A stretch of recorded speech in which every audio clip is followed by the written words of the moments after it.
आपण जानते जे जदिओ संविधान रे उभय नारी पुरुष समस्ते समान महिला अधिकार जहाँ से मानव अधिकार किंतु कौटि ना कौठू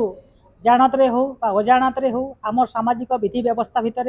लिंगगत भेदभाव गोटे रही जाइए जो भेदभाव पुरुष प्राधान्य समाज रे पुरुष को टिके अधिक प्राधान्य दिखाई महिला को से भली प्राधान्य मिलूना जार प्रतिफलन समाज में देखा पड़ुची एवं विभिन्न फैक्ट माध्यम फर्म माध्यम से गोटे हिंसार परिणत हो तो ये महिला एवं बालिका मान प्रति होता हिंसार आम कि अंत कर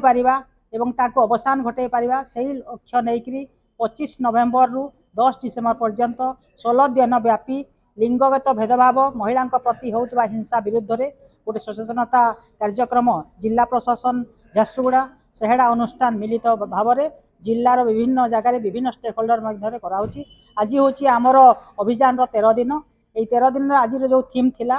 जे लिंगगत भेदभाव पर पदयात्रा माध्यम समाज को सचेतन करवा एवं आज आम से कार्यक्रम करूँ आउ ए कार्यक्रम आसंता 10 डिसेम्बर पर्यंत चलो 10 तारीख दूसरी